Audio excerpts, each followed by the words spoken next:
Hi friends, happy Tuesday. I will tell you that the name of the next chapter, as we talked about yesterday, is Luna 2. And that is chapter 1, 2, 3, 4, 5, 6, 7. Chapter 7. And there are 11 chapters in this book, just to give you an idea. Okay, so chapter 7 is Luna 2. And 2 is spelled like the number, T-W-O. The next day, Judy came home from school and climbed a tree. She, Judy Moody, was in trouble with a capital T.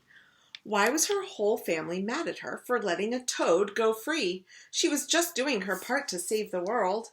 So friends, when they say trouble with a capital T, the word trouble is not usually capitalized, unless it's the very first word of a sentence. So what do you think it means that she says trouble with a capital T? I bet you know.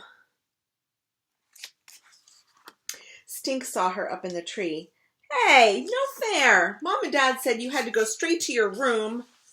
This is my room, Judy said. I'm going to live up here now, like Julia Butterfly Hill. Who? The girl who lived in a tree for 2 years. Mr. Todd told us they were going to cut down some ancient redwoods in California, so Julia Butterfly Hill climbed one of the trees and stayed there. They couldn't cut down a tree with a person in it. She even named the tree Luna.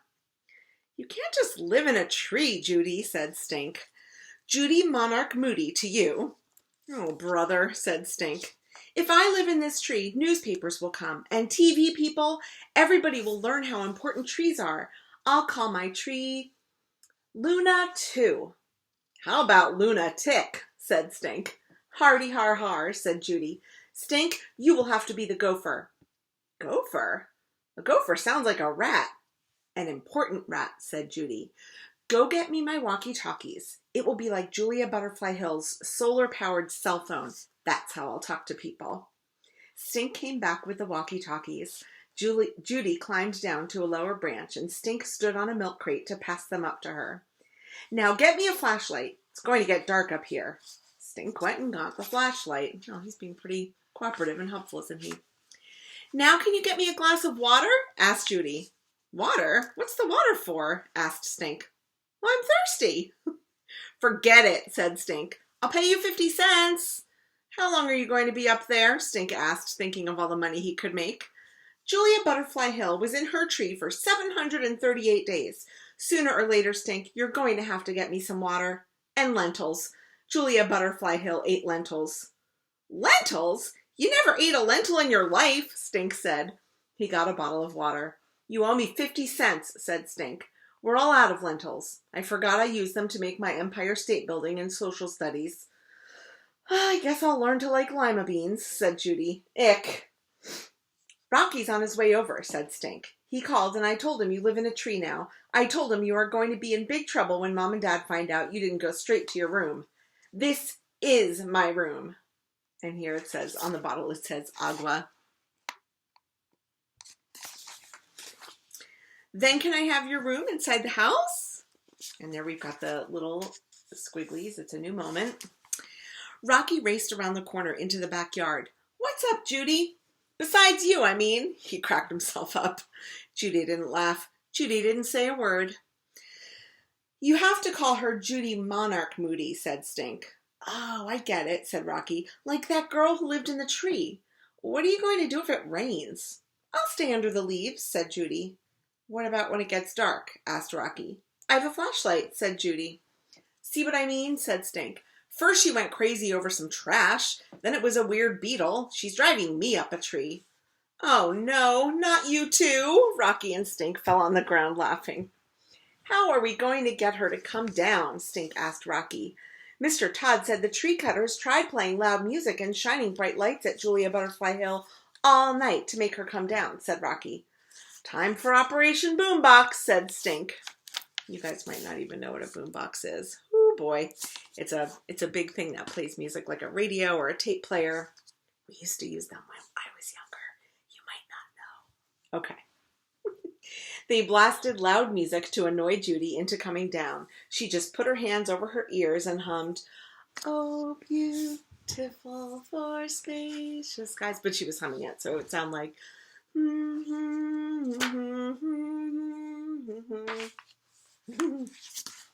There's the boombox.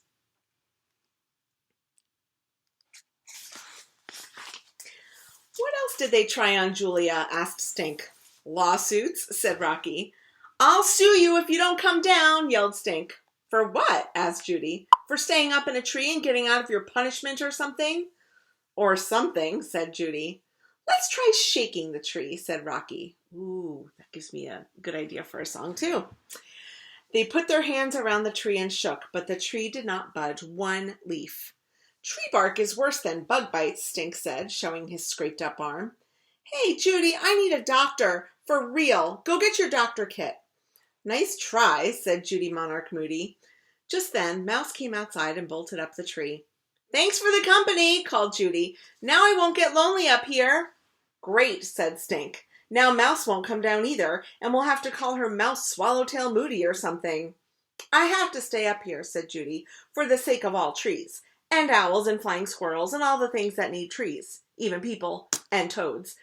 Friends, this reminds me of when we did our study of the ecosystem, and you had to think about how different things needed the other parts of the ecosystem to survive. There's a real connection there for in terms of what we've learned in first grade.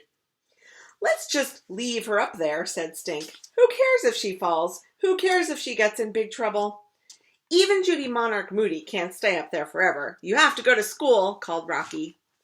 Julia Butterfly Hill got a PhD from a college while she was up in the tree, Judy called back. Maybe if we ignore her, she'll come down, said Rocky. Operation Ignore Judy, said Stink. Stink and Rocky went inside. Mouse leaped down from a branch and followed them. Traitor! Julie yelled after her cat.